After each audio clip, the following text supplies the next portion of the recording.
예, 오늘 말씀을 보면은 흥미로운 모습을 발견할 수 있습니다. 오늘 말씀에 등장하는 인물은 예수님과 또 무덤가에 서성이던 귀신 들린 두 사람, 이렇게 세 명입니다. 근데 자세히 살펴보면은요, 귀신 들린 두 사람은 몸만 그냥 거기 와 있지 아무 하는 일이 없습니다. 그냥 서 있기만 합니다. 실제적으로 귀신 들린 두 사람은 그냥 껍데기만 와 있고 대화의 주도권은 예수님하고 귀신 들린 자들을 괴롭히는 귀신입니다. 오늘 말씀에서 보여주는 것처럼 겉으로 보기에는 무덤에서 서성이는 사람들과 예수님이 대화하는 것처럼 보이지만 실상은 그 사람들을 사로잡고 있는 영적 어둠의 존재와 예수님과의 대결입니다. 신앙생활은요, 눈에 보이는 현상보다 보이지 않는 일들이 훨씬 더 많이 벌어지고 있습니다. 오늘날 교회도 이런 것들을 볼 수 있는 영적인 안목이 필요합니다.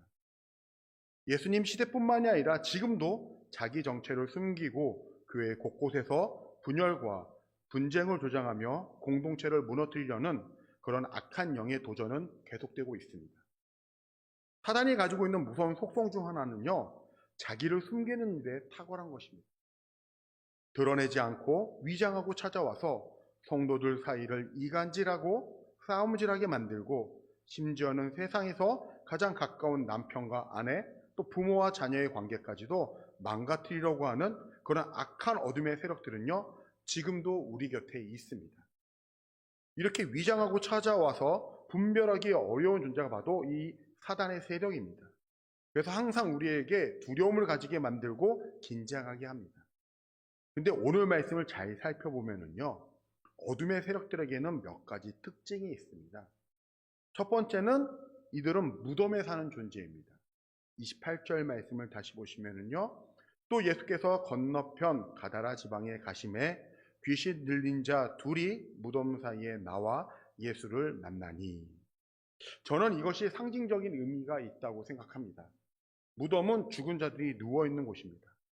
이처럼 귀신의 영향을 받은 사람은 늘 허무와 죽음을 가까이 하고 있는 사람입니다. 악한 어둠의 세력에게 영향을 받은 사람은요, 늘 어둡고 부정적이고 비관적이며 과거에 매여 있습니다. 또 자기 자신을 학대하는 사람들이기도 합니다. 다른 사람도 또 그런 눈으로 바라보면서 죽음을 아주 가까이에 두고 사는 그런 존재입니다. 반대로요, 성령 충만한 사람은 과거에 매이지 않고 미래를 바라보는 사람입니다. 그래서 예수 믿는 우리들의 인생에 가장 좋은 곳은 아직 오지 않음을 깨닫는 것입니다. 현실이 아무리 고통스럽다도 또 현실이 아무리 답답하고 힘들더라도 성령의 사람은 거기에 주저앉지 않습니다. 하나님이 예비하신 가장 좋은 곳을 향하여 날마다 달려갑니다. 두 번째 특징은요, 사나운 존재라는 것입니다. 28절 후반절은 이렇게 말씀합니다. 그들은 몹시 사나워 아무도 그 길로 지나갈 수 없을 지경이더라. 이 악한 어둠의 세력이 지배당하는 사람은요, 가는 곳마다 파괴를 일삼습니다. 사납지요. 주변 사람들이 가까이 할 수 없을 정도로 강팍한 심령을 가지고 있습니다. 이런 사람이 교회에 나타나면요, 나타나는 곳마다 분쟁의 회오리가 지나갑니다.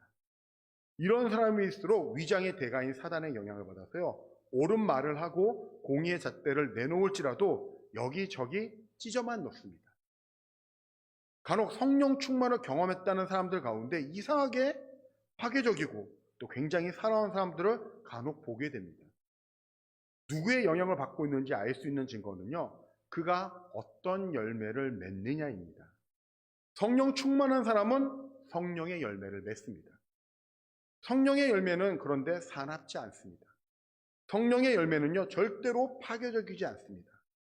갈라디아서 5장 22절에 성령의 열매에 대해서 이렇게 말씀합니다. 오직 성령의 열매는 사랑과 희락과 화평과 오래 참음과 자비와 양성과 충성과 온유와 절제니. 우리가 열매를 잘 맺지 못해서 그렇지 성령의 열매 중 그 어느 것 하나도 어둡고 모나고 사나운 것은 없습니다. 내가 지금 성령에 충만한 사람인지 아니면 어둠의 세력에 영향을 받는지 열매를 통해서 자신을 점검해 보시길 바랍니다. 똑같은 칼을 들고 째더라도요, 의사가 째면 사람을 살립니다. 강도가 째면 사람을 죽입니다. 마찬가지인데요, 공이라는 것도요, 성령에 충만한 사람이 사용하면은 이거는 영혼을 살리는 것이 되지만, 악한 영의 지배를 받는 사람이 휘두르는 공의는요, 영혼을 망치게 됩니다. 우리 동암의 성도님들은 성령 충만하여 성령의 열매를 풍성히 맺고 영혼도 살릴 수 있는 그런 성령의 충만한 믿음의 사람들 되시길 주님의 이름으로 축복합니다. 세 번째 특징은 회개할 줄 모르는 존재라는 것입니다. 29절을 보시면 이렇게 말씀합니다. 이에 그들이 소리 질러 이르되 하나님의 아들이여 우리가 당신과 무슨 상관이 있나이까? 때가 이르기 전에 우리를 괴롭게 하려고 여기 오셨나이까 하더니, 귀신이 자기 자신을 정확하게 알고 있습니다. 하나님께 저주받은 존재로서 마지막 심판의 때가 기다리고 있다는 것을 아주 정확하게 알고 있습니다. 근데 정확하게 자기 실체를 알지만 회개하지는 않습니다. 모든 인간은요, 잘못을 저지를 수도 있습니다. 범죄할 수도 있습니다. 이 땅에서 온전한 성화란 없습니다. 육신의 장막을 벗어버리고 하나님 나라로 가는 일이 일어나기 전에는요, 이 땅에서 완전한 성화란 없습니다. 완전하면 하나님이 이 땅에 두지 않으십니다. 하늘나라로 불러가십니다. 이 땅을 사는 동안에 누구나 실수합니다. 누구나 잘못을 범할 수 있습니다. 그렇기 때문에 그 사람이 얼마나 완벽한지가, 그 사람이 얼마나 성령 충만한지 알 수 있는 시금석은 절대로 아닙니다. 중요한 기준은요, 얼마나 실수를 많이 하느냐, 많이 하지 않느냐가 아니라 그런 실수한 이후에 그 사람의 태도가 어떠한지를 통해서 그 사람이 누구의 영향력 아래에 있는지 그것을 알 수 있습니다. 성경에 아주 좋은 예가 있는데요, 베드로와 가룟 유다입니다. 똑같이 예수님에게 큰 상처를 입힌 제자들입니다. 똑같이 예수님을 배신했습니다. 근데 베드로는요, 그 실수한 이후에 어떡합니까? 회개합니다. 눈물을 흘리며 예수님 앞에 자신의 죄를 고백합니다. 반대로 가룟 유다는 어떻게 합니까? 십자가 앞으로 자기 문제를 가지고 나가기는커녕 그 문제를 자기가 해결하려고 애를 쓰죠. 그래서 내린 결론이 스스로 목숨을 끊는 아주 지혜롭지 못한 방법이었습니다. 이것이 예수님에게 큰 상처를 준 이후에 베드로와 가룟 유다의 결정적인 차이점입니다. 성령의 사람은 회개의 사람입니다. 성령의 사람은요, 남의 탓하지 않습니다. 성령의 사람은요, 자기가 모든 것을 책임지려고 스스로 목숨을 끊는 지혜롭지 못한 방법으로 마무리하지 않습니다. 성령의 사람은요, 모든 것이 내 잘못이고 모든 것이 내 실수인 것을 인정함과 동시에 그 문제를 가지고 오직 십자가 앞으로 가져가는 사람입니다. 회개하는 사람이 바로 성령의 사람인 것입니다. 저는 우리 동암교회가 어떤 날카로운 공의의 잣대를 가지고 누구라도 실수하면 정죄하는 그런 어떤 영적 결벽증이 모인 그런 교회가 아니라, 실수하고 잘못을 저지르더라도 그 이후에 서로에게 용서를 구하고 또 누구라도 끌어안아주고 품어줄 수 있는 그런 은혜가 넘치는 교회가 되기를 바랍니다. 이 일에 앞장서시는 모든 동암의 성도님들 되시길 바랍니다. 특별히 오늘 헌신 예배로 하나님 앞에 나오신 그런 모든 재직분들 되시길 주님의 이름으로 축복합니다.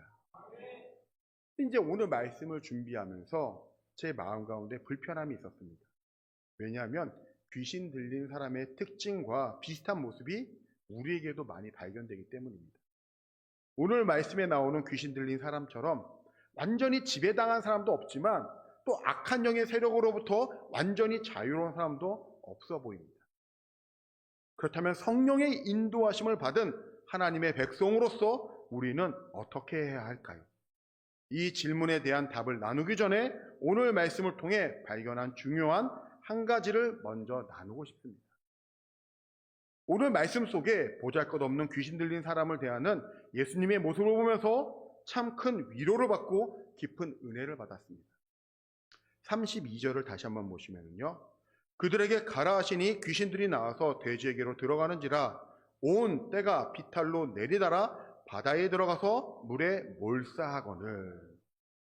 귀신 들린 두 사람을 위해서 돼지 떼를 몰살시키는데요. 오늘 말씀에는 이제 돼지 떼로만 나와져 있는데 동일한 사건을 기록한 마가복음 5장 13절을 보면은 그 희생된 돼지의 숫자가 거의 2,000마리나 됩니다. 돼지 2,000마리 이러면은 이게 가늠이 안 될 텐데요. 이 축산물 품질 평가원 자료에 의하면은 돼지 한 마리에서 최대 78.9kg에서 최소 52.74kg에 먹을 수 있는 고기가 나온다고 합니다. 제가 꽤 진지하게 알아봤습니다. 그래서 평균적으로 돼지 한 마리를 몇 명이나 먹을 수 있는지 이것도 확인해 봤는데요. 고기가 이제 1인분이 200g으로 기준해 갖고서 살펴보면 한 약 250인분이 나옵니다. 이렇게 얘기하면 또 모르시겠죠. 그러니까 이게 한 사람이 고기 1인분만은 먹지 않겠죠. 그래서 대략 편차를 조정해 보니까 돼지 한 마리에 100명 정도가 먹을 수 있을 것 같아요. 그러니까 여기 계신 분들이 한 10년 넘게 매일 먹을 수 있는 양입니다. 이러면 굉장히 좀 많게 느껴지시죠. 만약에 하루 3끼를 돼지고기를 삶아 먹고 구워 먹어도요, 약 3년 정도가 걸립니다. 이렇게 하니까 돼지 2,000마리가 얼마나 어마어마한 양인지 아시겠죠? 사람을 귀히 여기는 예수님께서 귀신에 사로잡혀서 제 몸 하나 가두지 못하고 또 더럽혀져 있고 미운 짓만 골라하고 보잘것없는 그 영혼을 위하여 2,000마리의 돼지떼를 희생시키십니다. 조금도 주저함 없이 행하시는 예수님의 모습을 보면서 여기서 얼마나 큰 위로를 받는지 모릅니다. 이에 비해서 인간들의 모습은 어떻습니까? 33절과 34절을 보시면요, 치던 자들이 달아나 시내에 들어가 이 모든 일과 귀신 들린 자들의 일을 고하니 온 시내가 예수를 만나려고 나가서 보고 그 다음에 어떤 일이 벌어집니까? 그 지방에서 떠나시기를 간구하더라. 굉장히 희한한 결론입니다. 항상 무덤가에서 서성이고 너무 사나워서 그 인근 마을을 괴롭히고 어지럽힌 문제를요, 예수님이 해결해 주셨습니다. 그런데 사람들은 예수님이 떠나가시기를 간구합니다. 왜 이런 반응이 나오게 될까요? 그들에게 있어서 귀신 들린 한 영혼이 회복되는 것보다 2,000마리의 돼지가 손실당하는 것이 더 아까웠기 때문입니다. 이게 우리 인간의 모습입니다. 오늘 우리 중심 속에 평소에는 사람을 귀하게 여기는 것 같다가도요, 이해타산의 문제가 생길 때면 주저없이 사람을 희생시켜서라도 이익을 얻고자 하는 그런 탐욕과 이기심이 우리에게 있습니다. 그런 탐욕과 이기심이 예수님의 사역을 제한하고 있는 것입니다. 예수님은 능력에 제한이 없는 전능하신 분이신데, 그런데 누가 제한합니까? 탐욕적인 인간이 예수님의 능력을 제한하고 있는 것입니다. 어처구니 없이 우리에게서 떠나가달라고, 나가달라고 그렇게 요구를 합니다. 눈에 보이는 것만 보고 사는 우리들이요, 자꾸 하나님의 능력을 제한하는 것입니다. 여러분, 인생에 광풍이 찾아오는 것을 두려워하지 마시고 내 인생의 배에 예수님이 계신지 그것을 먼저 보아야 합니다. 내 인생의 잔치에 포도주가 떨어지는 것을 두려워하지 마시고요, 이 인생 잔치에 예수님이 계신지 우리가 그것을 보아야 합니다. 안타깝게도요, 강단에서 하나님의 말씀을 전하는 목사들조차도 예수님의 사랑 없이 설교할 수 있습니다. 근데 예수님처럼 겉으로 보기에 사랑스럽지 않고 예쁘지 않고 사납게 그지없는 그들의 영혼을 사랑하지 않는다면은 그곳에 성령님의 역사는 일어나지 않습니다. 제가 목사로서 양심 선언을 할 수 있는데요, 교회 안에 그 어떤 성도라도요, 미워하는 성도는 정말로 없습니다. 그러나 그럼에도 불구하고요, 하나님 앞에 정직하게 고백할 수밖에 없는 것은요, 제가 성도들은 미워하지 않지만 별로 사랑하지 않을 때는 있더라고요. 목사라고 무조건 모든 성도를 다 사랑할 수 있는 거 그거 아니더라고요. 이게 저의 한계이기도 하고요, 인간으로서 우리의 한계이기도 합니다. 억지로 노력해서 미워하지 않을 수는 있어도요, 별로 가까이 하고 싶지 않을 때는 있는 것입니다. 오늘 말씀에 귀신 들린 사람처럼 그냥 그 곁에 안 가고 떠날 뿐입니다. 다가가서 귀신을 물리치도록 사랑해 주는 것, 이게 인간으로서는 참 어렵더라고요. 이것이 우리 모두의 한계입니다. 이에 비해서요, 예수님은요, 우리를 그냥 미워하지 않으시는 정도가 아니라 날마다 무너지고 죄인으로 천박하게 살아갈 때도요, 우리를 사랑하십니다. 예수님은 우리가 하나님 앞으로 돌아오는 일이 필요하다면 돼지 2,000마리가 문제가 아니라 그 어떤 희생을 할 준비도 하고 계신 분이십니다. 그렇기 때문에 하나님의 아들이신 예수님께서 친히 십자가에서 당신의 몸을 내어주신 것입니다. 저는 우리 동암교회가요, 날카로운 공의의 잣대로 여기저기를 재단하는 그런 교회가 되지 않기를 바랍니다. 용서가 흐르는 교회, 회개가 흐르는 교회, 자기 잘못을 시인하는 사람들이 많이 모여있는 교회, 한 영혼이 하나님 앞으로 돌아가기까지 품어주는 교회, 영혼을 살리기 위해서라면 그 어떤 대가도 지불하기를 두려워하지 않는 그런 은혜가 넘치는 교회가 되기를 주님의 이름으로 축복합니다. 그렇다면 제가 조금 전에 던졌던 질문인 우리가 어떻게 하면 악한 어둠의 세력을 벗어나 성령의 충만한 사람으로 자유할 수 있을까요? 오늘 말씀에서 살펴본 한 영혼을 귀히 여기시는 예수님의 모습 속에 그 답이 있습니다. 오늘 말씀을 잘 살펴보면 무덤가를 서성이던 귀신 들린 자가 치료받는데 그 귀신 들린 사람이 하는 것이 정말 아무것도 없습니다. 그냥 서 있기만 했습니다. 여러분, 이게 정답입니다. 우리 안에 있는 악한 어둠의 세력을 물리치는데 우리가 몸부림칠 것이 아무것도 없습니다. 그냥 예수님 앞에 서 있기만 하면 되는 것입니다.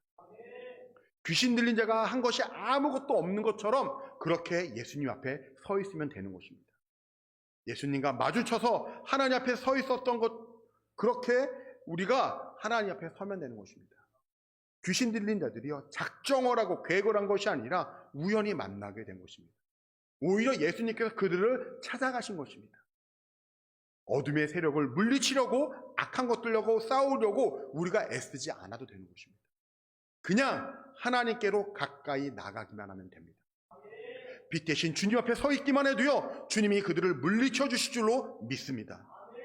어떻게 고쳐주시는가 하면요, 마태복음 8장 16절에 보면 이렇게 말씀합니다. 점을 매 사람들이 귀신 들린 자를 많이 데리고 오고 예수께 오거늘, 자, 그 다음에 어떻게 해요? 예수께서 말씀으로 귀신들을 쫓아내시고 병든 자들을 다 고치시니. 아멘. 예수님의 말씀을 주야로 묵상하는 것이 귀신을 쫓아나게 만드는 능력인 줄로 믿습니다. 지금 내가 성령에 충만한 것인지 아니면 악한 영이 나를 지금 장악한 것인지 이렇게 영적으로 혼미할 때가 있죠. 그럴 때 이상한 사람들이나 이상한 곳 찾아가지 마시고요, 하나님의 말씀인 성경을 가르치는 우리 동암교회로 나오시길 바랍니다. 예배의 자리로 나오시길 바랍니다. 그러면 하나님의 말씀을 통하여 하나님 앞으로 나가면 악한 어둠의 세력이 다 떠나가게 될 줄로 믿습니다. 성령의 새 사람이 될 줄로 믿습니다. 마지막으로 한 가지 말씀만 나누고 이제 설교를 마무리하려고 합니다. 제가 한 책을 보고 깊이 공감한 적이 있습니다. 시카고에 있는 윌로크릭 커뮤니티 처치에서 사역하시는 비 하이벨스 목사님이라는 분이 지은 책이었는데요. 이분이 자기가 교회 사역을 하면서 실수했던 걸 이렇게 소개한 적이 있습니다. 이 빌 하이벨스 목사님이 교회 성장 계획을 세웠어요. 그것을 이제 5가지 영어 단어를 가지고 5G, 5G라는 그런 프로그램을 실행을 했는데요. 이 미국 사람들이 이런 거 되게 좋아하거든요. 워드플레이라고 해서 영어 단어를 가지고 되게 이런 걸 잘 만들어냅니다. 그래서 교회 성장을 위하여 5가지 G가 필요하다고 얘기했는데, 첫 번째 G는 그레이스, 은혜입니다. 두 번째 G는 그루스, 성장입니다. 세 번째 G는 그룹, 소그룹이고요. 네 번째 G는 기프트, 은사입니다. 그리고 5번째 G는 기빙, 헌신이에요. 이 5가지를 가지고 순서를 설정하고 연구를 하고 고민한 끝에 아주 좋은 프로그램을 만들었다고 해요.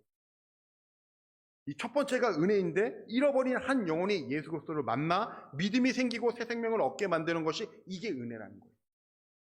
두 번째가 성장인데, 예수 그리스도를 믿고 난 다음에 우리의 믿음이 성장하기 위해서 하나님의 말씀을 공부하고 제자 훈련하는 것, 이게 성장이에요. 세 번째가 이 그룹인데, 개인의 믿음이 자라나고 성장하려면 반드시 공동체에 소속되어서 뭐 구역이나 남전도회 같은 소모임 속에서 함께 성장해야 한다는 것입니다. 네 번째가 은사인데요. 내 안에 어떤 강점이 있는지를 발견했다면 하나님이 주신 은사로 활용해야 한다는 것입니다. 다섯 번째는 헌신인데, 하나님과 이웃을 위하여 예수님처럼 희생하는 삶을 사는 것입니다. 되게 멋지지 않습니까? 뭔가 이렇게 딱 맞는 것 같고, 또 표현들도 다 멋있어 갖고 되게 좋아 보여요. 근데 이 빌 하이베스 목사님이요, 이 다섯 가지로 교회의 성장의 틀을 마련한 후에 이거를 각각 다섯 개니까 20%씩 배분을 하면서 교회가 균형 있게 성장할 것을 확신했다고 해요. 근데 이상하게도 그렇게 계획하고 시행했는데 1년이 지나고 2년이 지나도 교회가 성장하는 게 아니라 반대로 약해지더라는 것입니다. 교회가 자꾸 어려움이 생기게 되었다라는 것입니다. 이 원인이 무엇인가를 가만히 살펴보다가 이 빌 하이베스 목사님이 깨달은 것이요, 이 다섯 가지가 20%씩 배분할 성질이 아니더라는 것입니다. 첫 번째 지었던 이 그레이스, 은혜를 통해서 성도들이 하나님의 사랑을 공급받지 못하면 나머지 것은 아무 소용이 없었다라, 이거를 깨달았다라는 거예요. 그래서 첫 번째 지었던 이 은혜에다가 사역의 60%를 배분하고 나머지 40%를 가지고 나머지 사역에 배분했다고 합니다. 저는 이 빌 하이베스 목사님이 후반부에 깨달은 것이 근본적으로 잘 깨달았다고 생각하지만 60%도 옳은 게 아니라고 생각합니다.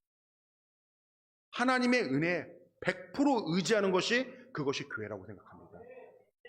교회가 전적인 십자가의 은혜, 나를 구원해 주신 구원의 은혜에 흠뻑 잠겨 있을 때 나머지 것들은요, 자동적으로 따라오는 것입니다. 우리를 혼미케 하고, 우리 교회를 혼미케 하고 악한 어둠의 세력과 싸우기 위해서 우리가 할 수 있는 것 아무것도 없습니다. 오직 예수 그리스도의 십자가만 붙들어야 합니다. 하나님의 은혜만 붙들어야 합니다. 그렇게 하나님 앞으로 나가면은요, 우리의 혼미한 심령을 성결하게 하여 주시고 성령의 충만함으로 우리를 하나님의 일꾼으로 삼아 주실 줄로 믿습니다.